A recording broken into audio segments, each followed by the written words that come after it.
नमस्कार, स्वदेश की बात आशुतोष के साथ इस खास प्रोग्राम आपका बहुत बहुत स्वागत है। देश में किसानों को लेकर कई आंदोलन होते रहे हैं, लेकिन क्या किसान आंदोलन अपने मकसद में कामयाब हो पाता है? क्या किसान आंदोलन की तस्वीर सिर्फ तोड़फोड़ या सड़कों पर सब्जी और दूध फेंकना ही बनकर रह गई है? क्या किसान आंदोलन के जरिए क्या वाकई में जो असली अन्नदाता हैं उन्हें उनका हक मिल पाता है, या फिर किसान आंदोलन सिर्फ और सिर्फ सियासत का एक जरिया बन गया है, जहां पर किसान नेताओं के साथ साथ तमाम सियासी दल अपनी राजनीतिक रोटियां सेकती रहती हैं और जो असल किसान होते हैं वो बहुत दूर अपने खेतों पर या तो हल चला रहा होता है या फिर इस उम्मीद में बैठा हुआ होता है कि शायद उसका कुछ भला हो पाए। ये ऐसे कई सवाल हैं जिस पर चर्चा करना बेहद जरूरी है, क्योंकि लाल किले की जो तस्वीर हमने देखी है उससे पूरा देश अब लाल हो चुका है और अब कहीं ना कहीं सीधे सवाल हम पूछेंगे स्वदेश न्यूज पर। लिहाजा बहुत ही खास पैनल इस समय मैंने स्टूडियो में आयोजित कर रखा है, मैं उनका तारुफ आपसे करा देता हूं। मेरे साथ इस समय भारतीय जनता पार्टी से वरिष्ठ नेता चेतन सिंह जी मौजूद हैं। चेतन जी, आपका बहुत बहुत स्वागत है। कांग्रेस पार्टी से योगेश गुप्ता जी मौजूद हैं। योगेश जी, आपका बहुत बहुत स्वागत है। और हमारे साथ भारतीय किसान यूनियन के प्रतिनिधि शैलेश यादव जी मौजूद हैं। शैलेश जी, आपका भी बहुत बहुत स्वागत है। सबसे पहले शैलेश जी, मैं आपसे सवाल पूछूंगा क्योंकि राकेश टिकैत आप ही के यूनियन के राष्ट्रीय अध्यक्ष हैं। राकेश टिकैत जी जो कि भारतीय किसान यूनियन के अध्यक्ष रहे हैं, और इस किसान आंदोलन के दौरान आपने उनके कई ऐसे बयान देखे होंगे कि ट्रैक्टर तो आएंगे, कौन रोक सकता है, बक्कल उखाड़ देंगे, तमाम टीवी चैनल्स पे आपने उनको देखे होंगे। लेकिन आपको जानकर बड़ी हैरानी होगी कि जब यही किसान नेता जब चुनाव लड़ते हैं, लोकतांत्रिक तरीके से चुनाव लड़ते हैं, तो महज 9,500 10,000 उनको वोट मिले थे राकेश टिकैत जी को। दूसरी ओर योगेंद्र यादव जी की हम बात कर रहे हैं, जो कि आम आदमी पार्टी से चुनाव लड़े थे, गुड़गांव से उन्होंने चुनाव लड़ा था, लेकिन उनकी जमानत जब्त हो गई थी। जमानत जब्त होने का मतलब होता है कि कुल जो वोट डलते हैं उसका 1/6 हिस्सा भी अगर किसी को नहीं मिल पाता है प्रत्याशी को, उसको कहते हैं जमानत जब्त होना। तो ये हमारे जो बड़े दो किसान नेता जिस समय सुर्खियों में रहे, जिन्हें आप टीवी पर देख रहे थे, उनकी लोकतांत्रिक हकीकत से हमने आपको रूबरू कराया है। मेरा सवाल शैलेश यादव जी से। शैलेश जी, क्या जब आप किसान यूनियन में आप उनसे जब जुड़े थे, तो क्या आपको वाकई में लगा था कि किसान यूनियन और किसान संगठनों के जरिए आवाज उठाई जा सकती है, और क्या वाकई में किसान संगठन ऐसा करते हैं, या सिर्फ वो भी सियासत का एक जरिया बन के रह गए हैं? हम तो सिर्फ किसानों की समस्याओं, किसानों का जो समय पे जो उनको बीज नहीं मिल पाता था, ये सब हम देखते थे। तो हमने सोचा किससे जुड़ा जाए। हम किसान यूनियन से जुड़े, क्योंकि बाबा टिकैत जी का हमने कई उसको देखा था, तो हमको लगा कि नहीं यार, हमको यूनियन से जुड़ना चाहिए। लेकिन अब अगर कोई लोकतांत्रिक तरीके में भी कोई चुनाव लड़ता है, ये उनके अपने फैसले होते हैं, तो अब ये तो जनता तय करेगी, क्योंकि कांग्रेस, बीजेपी, अदर पार्टियों में भी लोग लड़ते हैं और किसानों के नाम पे सरकारें बनाते हैं। मतलब कहीं ना कहीं वो राजनीति का जरिए बन गए ना, मतलब शैलेश जी। लेकिन हम तो शुरू से कहते आए हैं कि किसानों को राजनीति से हमेशा दूर रखो। या तो किसान संगठन जो अपने आप को बोलते हैं और फिर वो राजनीति भी करते हैं, और कहीं ना कहीं किसानों। मैं एक सवाल और आपसे लेना चाहूंगा। अब मान लीजिए आंदोलन जब पूरे हो जाते हैं, आप लोगों ने कई आंदोलन किए, जब वो पूरे हो जाते हैं उसके बाद किसानों की वही तस्वीर हम लोग दिखाते हैं मीडिया वाले, जैसा वो पटवारी से हुज्जत कर रहे हैं, वो जूझ रहे हैं, वो राजस्व अधिकारी से जूझ रहे हैं, उनको मुआवजा नहीं मिल पा रहा है, वो कलेक्ट्रेट के चक्कर काट रहे हैं, वो अपने जो है गरीबी के कारण जो लोन लेते हैं उसको चुका पाने असमर्थ होते हैं। उस दौरान कहीं पर भी हमें कोई भी किसान संगठन, आप ही का नहीं, कोई भी किसान संगठन के कोई भी पदाधिकारी नजर नहीं आते हैं। ये अचानक से जब कोई आंदोलन होता है, सड़कों पर जो है जाम लगा दी जाता है, तोड़फोड़ की जाती है। जैसे हमने मध्य प्रदेश की बात करें तो मुल्ताई में देखा, मंदसौर में देखा, तो उस समय तमाम संगठन सामने आते हैं, लेकिन उसके बाद वो कहाँ गायब हो जाते हैं? सर, जब भी हम भी किसानों को कई बार देखते हैं कि जब उनकी फसल बिकती है तो उनको समय पे पेमेंट नहीं मिलती, बीज, यूरिया, समस्या होती है। दुख हमें भी होता है सर। जब दुख होता है तो हम इन चीज़ों को आगे बोलते भी हैं, लेकिन ना जाने क्या होता है कि आदमी समय पे तो आ जाता है, लेकिन हमेशा जब उसको एक्टिव करने लगे, हम किसान को सोचते हैं कि किसान एक्टिव रहे, हमेशा अपने लिए मांग करे, तो कहीं ना कहीं किसानों की समस्या इतनी रहती है कि अपने काम में इतना उलझा रहता है कि वो समय समय पे जब उसको समस्या आती है तभी वो खड़ा हो पाता है। ऐसे तो 12 महीने यदि वो खड़ा रहेगा तो वो फसल नहीं उगा पाएगा, अपना घर परिवार नहीं चला पाएगा। तो जब जब समस्याएं उठती हैं तो लोग उस चीज़ों के लिए अपनी आवाज़ उठाते हैं। बिल्कुल, आप वो बेबसी इस समय मैं एक युवा के जुबान पे उसकी आवाज़ में महसूस कर पा रहा हूँ शैलेश यादव जी के, कि जिस कम से कम हो सकता है ना बोल पा रहा हूँ, लेकिन मैं जो समझ पा रहा हूँ कि असल मकसद तो पूरा नहीं हो पाता है। चेतन सिंह जी, क्या आपको लगता है कि वाकई में किसान संगठन हो, वो जिस तरह से उठते हैं, वो वाकई में जो किसान नेता है उनका सही तरीके से किसानों की आवाज़ उठा पाते हैं आज़ादी से लेकर अब तक? देखिए आशुतोष जी, 26 जनवरी से पहले तो इस देश में किसान और जवान दो की बात सब करते थे और बहुत सम्मान था, बहुत सम्मान। देश में अगर सम्मान देने की बात आती थी तो जवान और किसान दोनों नाम एक साथ आते थे। लेकिन चाहे वो किसानों के नाम पर सच्चे मन से आंदोलन किया हो या बिखरे हुए मन से आंदोलन किया है या टुकड़े हुए मन से आंदोलन किया हो, लेकिन दशा दिशा भटकने के साथ ही अब लोगों का नजरिया बदल गया है। हमने देखा जब जवान और किसान आपस में लड़ रहे थे और किस कदर लड़ रहे थे, एक दूसरे के खून के प्यासे थे। दिल्ली पुलिस के उन जवानों को मैं सैल्यूट करता हूं जिन्होंने उनकी लाठी भी खाई, 30-30 फीट की दीवार कूद करके उन्होंने अपने प्राणों को बचाया है और कभी उन्होंने किसान बंधुओं के ऊपर हाथ नहीं चलाया, लाठी नहीं चलाई। तो मुझे लगता है कि अब बहुत सारी तस्वीरें बदल चुकी हैं। इस देश में किसान हमेशा श्रद्धा का पात्र रहा है और सबकी सिंपैथी किसानों के साथ रही। किसान निश्चित रूप से इस देश का अन्नदाता है, इस देश का भगवान है, इससे कोई इनकार नहीं कर सकते। लेकिन अब हमको ये समझना चाहिए कि सच्चा किसान है कौन? क्या तिरंगे का अपमान करने वाला, तिरंगे को जलाने वाला, गणतंत्र दिवस के अवसर पर देश की राजधानी की धड़कनों को जकड़ करके बंद करने वाला, खुलेआम निहत्थे लोगों पर हथियार चलाने वाला, या वो किसान जो अभी मेरे मित्र यादव जी कह रहे थे कि किसान तो अपने खेतों में काम करता रहता, हल चलाएगा, ट्रैक्टर चलाएगा, काम करेगा, परिवार पालेगा, तब तो उसका परिवार पलेगा। कमोबेश हिंदुस्तान के मूल किसान की यही परिभाषा है। लेकिन जिस प्रकार का तांडव हमने देखा है, यह निश्चित रूप से इस देश के लिए तो शर्मसार करने वाली घटना है, शर्मनाक घटना है। लेकिन जिन लोगों ने भी सरकार के विश्वास पर अगर सरकार की पीठ में खंजर घोंपने का काम किया है, निश्चित रूप से हिंदुस्तानी तो नहीं हो सकते और रहने के बाद भी वो हिंदुस्तानी दिल के में उनको नहीं मान सकता।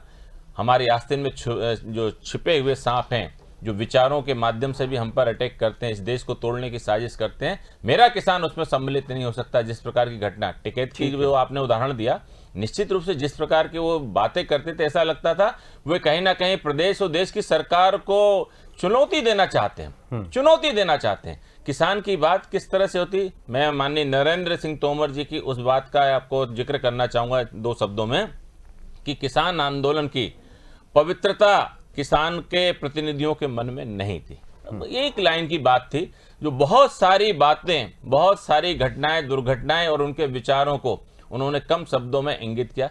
मुझे लगता है कि देश की आत्मा से किसान निकल चुका है। ठीक है, योगेश गुप्ता जी, आपकी पार्टी ने इस किसान आंदोलन का लगातार समर्थन किया, आपके कई नेता समर्थन में गए भी, सिंधु बॉर्डर भी गए।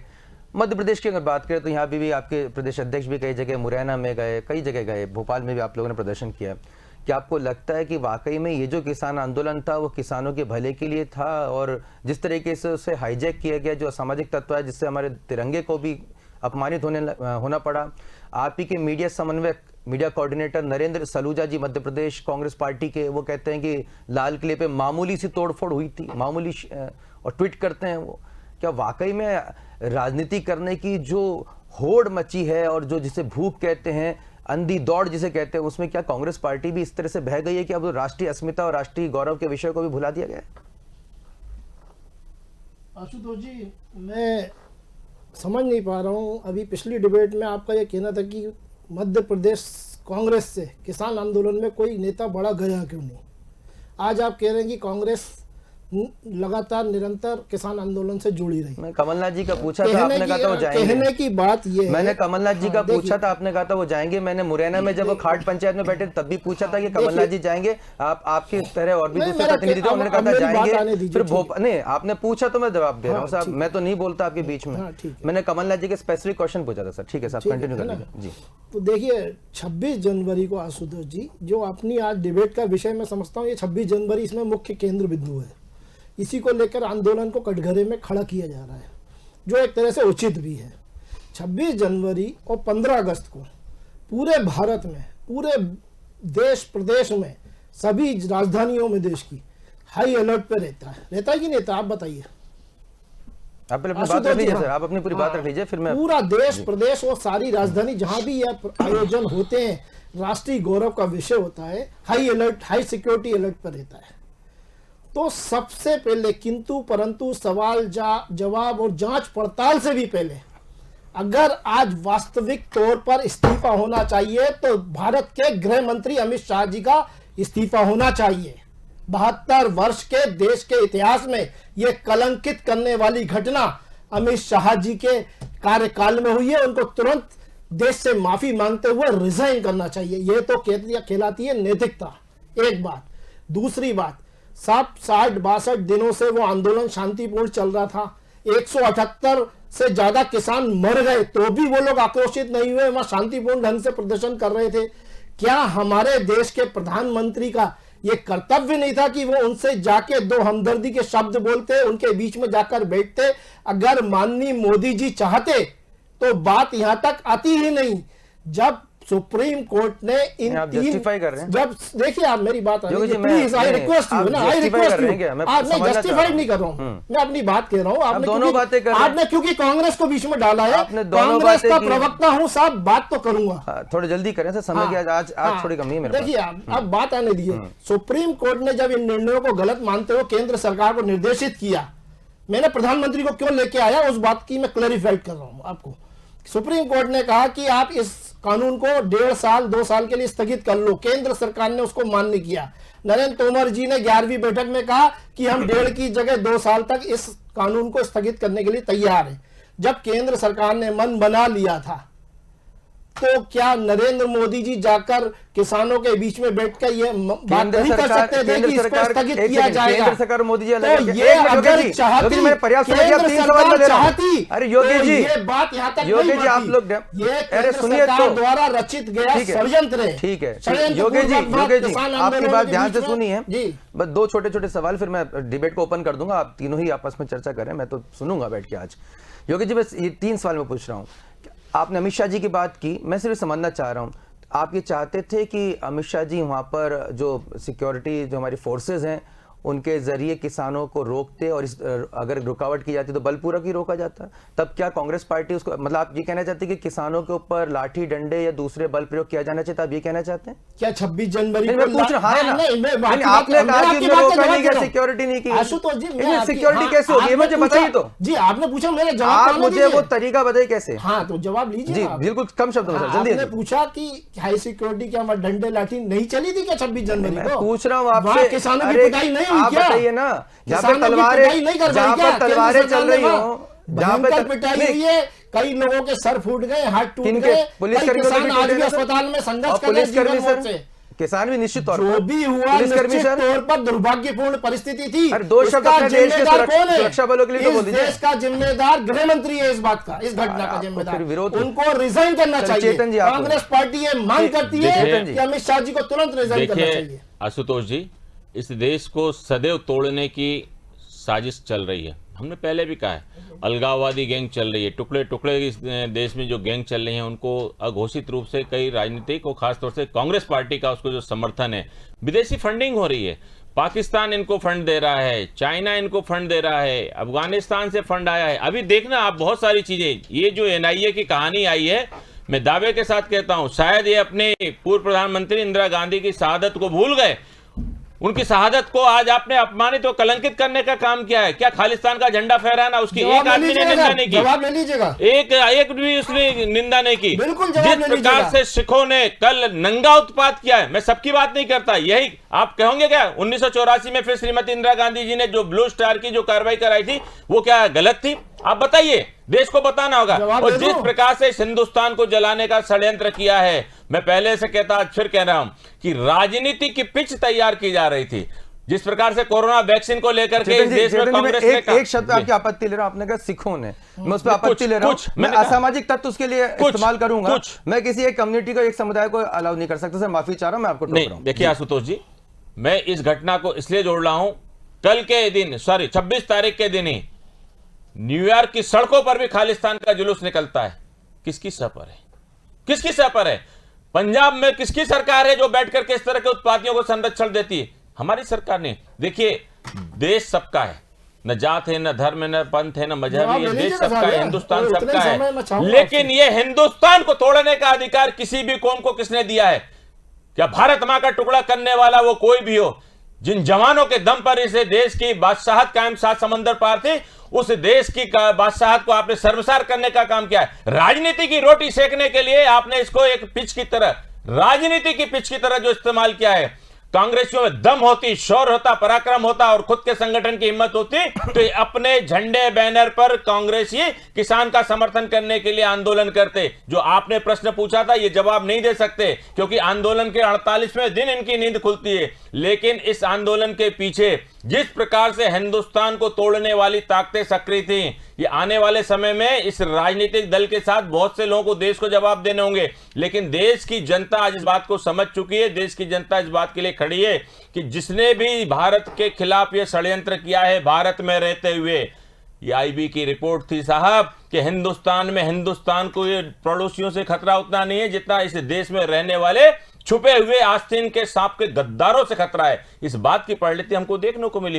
वैक्सीन माननीय प्रधानमंत्री जी ने नहीं पहले देश को लगवाई तो कांग्रेस क्या कहती पहले प्रधानमंत्री जी लगवाएं। अगर यही वैक्सीन पहले माननीय प्रधानमंत्री जी लगवाते, मंत्रिमंडल लगवाता तो ये कहते 130 करोड़ एक मिनट से थोड़ा मुद्दे से अलग हट रहे हैं। मैं दर्शकों को बताना चाहूंगा कि देखिए देश में पहली मर्तबा नहीं कि इस तरह का किसान आंदोलन हुआ, लेकिन निश्चित तौर पर सबसे बड़े समय तक चलने वाले किसान आंदोलन में से एक है। अगर हम पीछे जाएं मध्य प्रदेश की बात करें तो 6 जून 2017 को मंदसौर में किसान आंदोलन हुआ था। उसमें 6 किसान साथियों की हमारी मौत हुई थी। 12 जनवरी 1998 को मुल्ताई में गोलीकांड हुआ था। बैतूल जिले की तहसील है मुल्ताई, यहां पर 24 किसान मारे गए थे, 24 लोग मारे गए थे। 150 से ज्यादा किसान इसमें घायल हुए थे और इसकी वजह से शुरुआत 1859 में हो गई थी किसान आंदोलन की। अगर हम पीछे चल जाएं, वैसे 2020 का जो दिल्ली का किसान आंदोलन है ये देश का सबसे बड़ा किसान आंदोलन है जिसमें करीब 60 से ज्यादा किसानों की मौत हुई है। हो सकता है आंकड़े और भी बढ़ सकते हैं, योगेश गुप्ता जी को ज्यादा इसमें जानकारी और अपडेट कर सकते हैं। लेकिन साल 1988 से लेकर 1989 के दौरान दिल्ली, मेरठ और पश्चिम उत्तर प्रदेश में इस तरह के कई आंदोलन हुए हैं। जो राकेश टिकैत जी हों, कई ऐसे संगठन हो, भारतीय किसान यूनियन हो, भारतीय किसान संघ और भी बहुत सारे पुराने संगठन भी हैं उसमें से जिनको काफ़ी अरसे से वो जो हमारे देश में है। लेकिन सवाल यही है, मैं एक बार फिर से जाऊंगा किसान नेता शैलेश यादव जी के, उसके बाद हमारे साथ खिलावन चंद्राकर जी भी जुड़ रहे हैं, उनके पास भी मैं जाऊंगा। बहुत कम समय मैं सवाल मैं तो सर ले लूंगा। एक सेकंड सर, मैं बहुत शॉर्ट में सर। शैलेश यादव जी, क्या वाकई में बहुत एक छोटा सा सवाल, फिर खिलावन जी के पास जाऊंगा। जिस मकसद से तमाम जो किसान आंदोलन होते हैं, आप हालांकि परिधि में हैं भारतीय किसान यूनियन के, मुझे नहीं पता कितना खुलकर आप बोल पाएंगे। उम्मीद करता हूं अपनी अंतरात्मा की आवाज़ सुनेंगे और बताएंगे क्या वाकई में किसान आंदोलन के जरिए किसानों को, वास्तविक किसानों को फायदा होता है या फिर किसान संगठन अपने जो राजनीति चमकाने का इसको जरिया बनाते हैं, प्लेटफॉर्म बनाते हैं। सर, मैंने तो अपनी उम्र में ये देखता आया हूँ कि चाहे सरकार किसी की भी हो, हमेशा मैं सुनता हूँ कि किसानों के लिए हम ये करेंगे, ऐसा करेंगे, किसानों को इतना आगे ले जाएंगे। तो सब लोग अपने अपने तरीके से अपना प्रोग्राम बनाते हैं।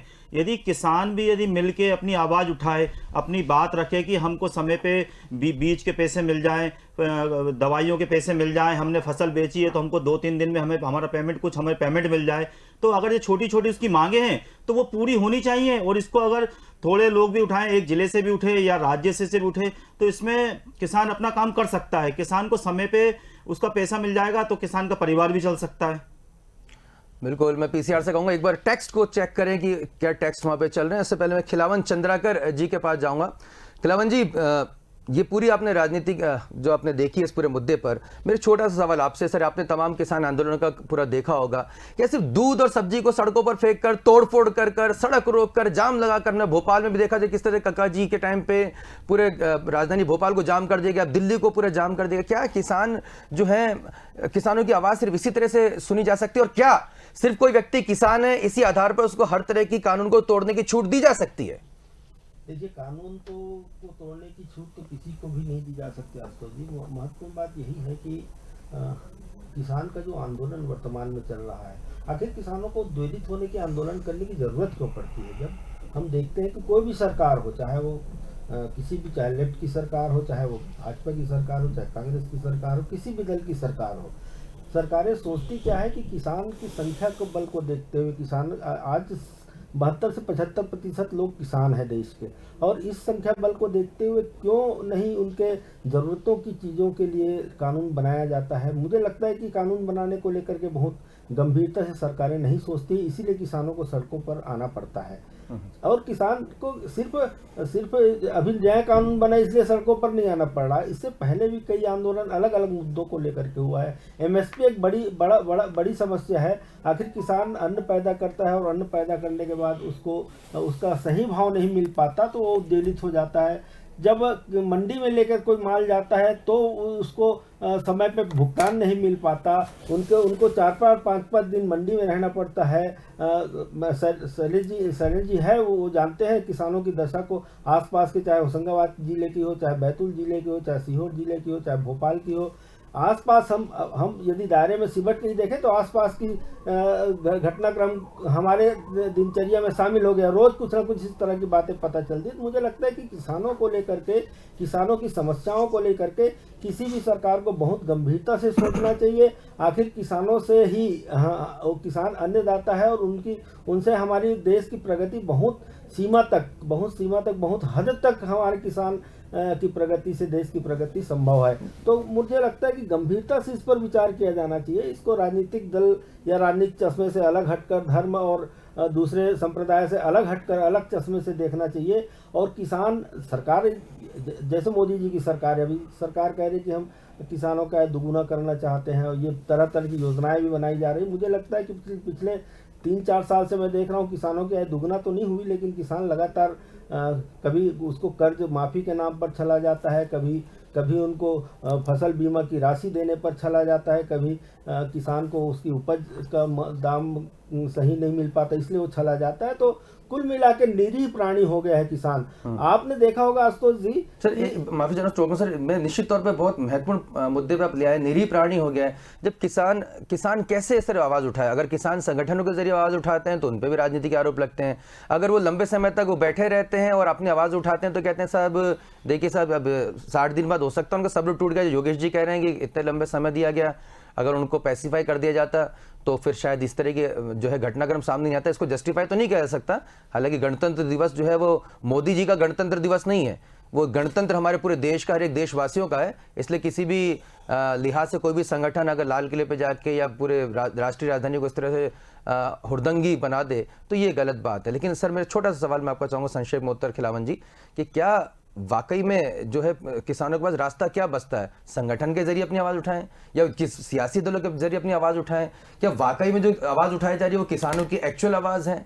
ये कैसे? क्योंकि आजादी के बाद से समझ में नहीं आ रहा है कि किसानों की जरूरत क्या है। कांग्रेस से लंबे समय तक सरकार योगी जी सुनेंगे, फिर अब हो सकता है मुझे टोक दें, लेकिन अगर क्या वाकई में अगर नीतियां सही थी तो अभी इस तरह की किसान अभी भी क्यों जो है आत्महत्या करने में मजबूर है?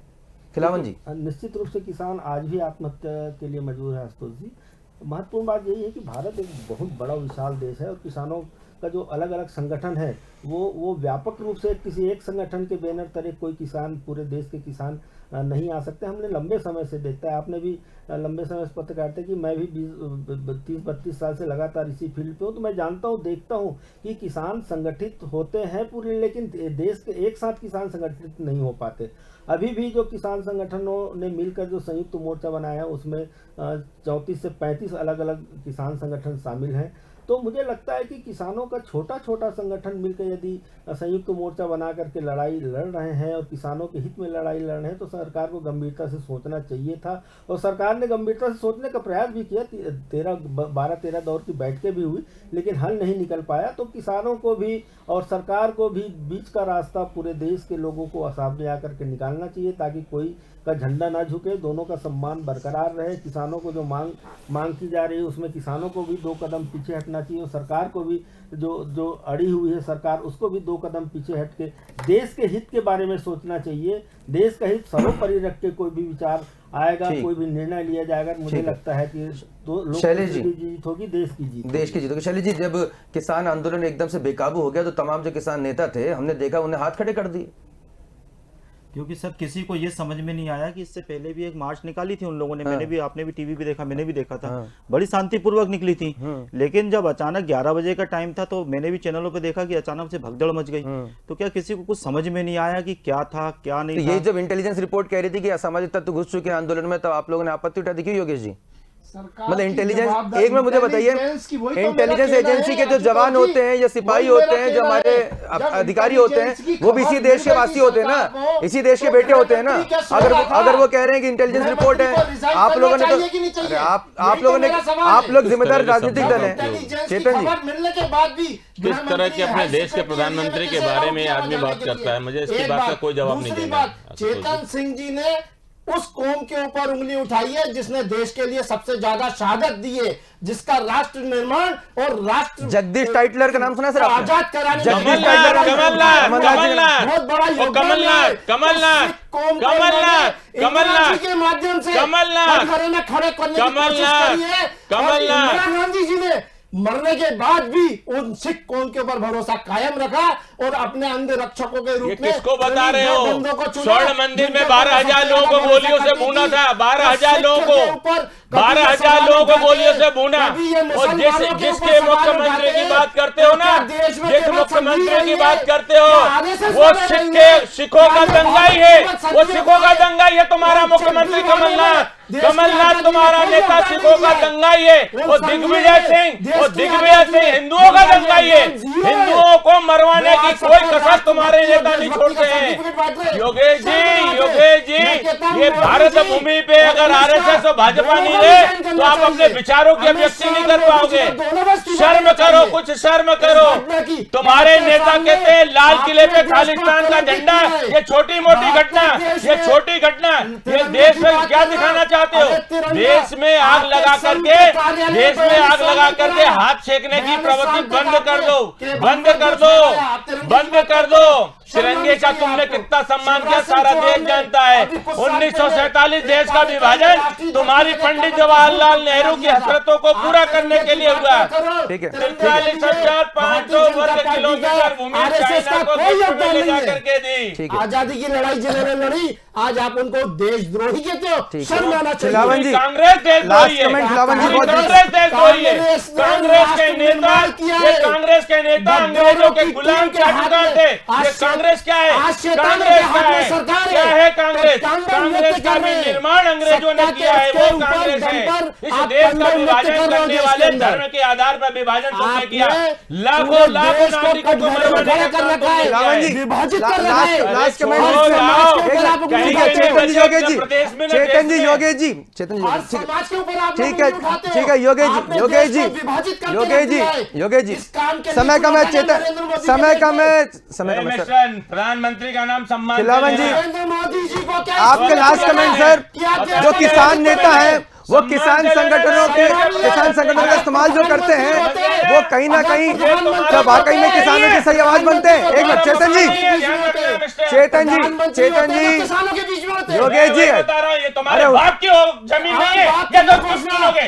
कैसे कह रहे हैं कि प्रधानमंत्री तुम्हारे, कैसे कह रहा प्रधानमंत्री तुम्हारे, ये देश के प्रधानमंत्री हैं। किस तरह की बात करते हो? किस तरह की बात करते हो? किसानों के बीच ये होते तुम्हारे हैं। घर से चुन करके नहीं, किसानों के बीच होते हैं। 130 अगर करोड़ लोगों देश ने के चुन करके प्रधानमंत्री भेजा है। होते हैं जो किस किसानों तरह के की बीच बात होते करते हो, हो? तुम्हारे बाप का हिंदुस्तान नहीं है ये। देश के ठीक प्रधानमंत्री है, को मैं चाह रहा था कि खिलावन एक योगेश जी, इसको हमने अपने अरे अपने योगेश जी, जानते हो? योगेश जी, चेतन जी, बहुत 30 सेकंड सर बचे हैं सर। मैं चाहूंगा खिलावन जी आपका फाइनल कमेंट सर। सर, क्या वाकई में जो किसान संगठन है, किसान नेता है, वो वाकई में किसान को प्रतिनिधित्व कर रहे हो? क्या कहीं ना कहीं आपको लगता है कि वो सियासी दलों की टीम भी बन जाते हैं वो कहीं ना कहीं, और वो उनकी जो हसरतें होती हैं या तो खुद की पॉलिटिकल जो एम्बिशंस को पूरा करना, या फिर जो जिस संगठन जिस सियासी पार्टियों का समर्थन उनको हासिल होता है उसमें टिकट हासिल करना होता है? सर बहुत ब्रीफ में सर। निश्चित रूप से आशुतोष जी, हमने देखा है कि जो किसान नेता हैं जो लगातार इस आंदोलन को आगे बढ़ा रहे हैं, उनके चेहरे को हम तलाशेंगे, चाहे वो शिव कुमार तक का हो, चाहे योगेश जी हो, योगेंद्र जी हो, चाहे वो दर्शन सिंह जी हो, चाहे टिक्केत हो। आपने देखा होगा जब इलेक्शन होते हैं, जब चुनाव आते हैं, तो इन सब की कोई ना कोई राजनीतिक प्रतिबद्धता उभर कर सामने आती है। तो मुझे लगता है कि किसानों के आंदोलन में निश्चित रूप से राजनीति हो रही है, और यदि विशुद्ध रूप से किसानों का आंदोलन होता यदि, तो जो शर्मसार करने वाली घटना जो दिल्ली में राजधानी में गणतंत्र दिवस के दिन हुआ, वो नहीं होती, ऐसा मुझे लगता है। लेकिन कई जगह सरकार भी फेलवर, इंटेलिजेंस फेलवर है, निश्चित रूप से कहा जा सकता है। पुलिस की उदारता हमने बहुत बेहतर देखी है कि पुलिस ने जो है कई ऐसे संकट के दौर आए जब पुलिस बल प्रयोग कर सकती थी, वहां भी हमने पुलिस को शांत खड़ा हुआ देखा है। तो मुझे लगता है कई अगर वो कहीं वो लक्ष्य चला देते तो फिर कहने का मुद्दा बन जाता है कि किसानों पे लाठीचार्ज किया, निर्दोष किसानों पे लाठीचार्ज किया। निश्चित तौर पे बड़े कई ऐसे मुद्दे हैं, नया इशू बन जाता है, और कहीं ना कहीं जो विपक्षी दल हैं उस पर हमलावर हो सकता था। बहुत समय कम है। आप सभी गेस्ट का बहुत बहुत शुक्रिया। निश्चित तौर पर किसान आंदोलन की आड़ में एक बड़ी राजनीति यहाँ पर होती रही है, और ये बड़े सोचने वाली बात है कि अगर हमारे देश में पंचायती राज है, नगरीय निकाय हैं, छोटे छोटे नेताओं को भी पूरे जो अवसर दिया जाता है, संघीय ढांचा है, विधायक है, सांसद है, मुख्यमंत्री है, प्रधानमंत्री है, सांसद है, तमाम पूरा स्ट्रक्चर है। उसके बाद फिर किसान संगठन भी हैं। उसके बावजूद भी जो एक किसान होता है गांव का, उसकी क्या वाकई में आवाज पहुंच पाती है? क्यों अभी तक वो बेचारा बना हुआ है? क्यों अभी तक वो आत्महत्या के लिए मजबूर हैं? और एक बड़ा सवाल ये भी अब होता है, ठीक है हमारे अन्नदाता हैं, लेकिन क्या किसानों की आड़ में जो सम्मान है, जो हम सम्मान देते किसानों को, इसका फायदा दूसरे लोग उठा रहे हैं, सामाजिक तत्व उठा रहे हैं, देश विरोधी ताकतें उठा रही हैं? इन तमाम पहलुओं पर लगातार हमारी नजर बनी हुई है। आप देखते रहिए स्वदेश न्यूज। अपने दोस्त आशुतोष को दीजिए इजाजत। नमस्कार।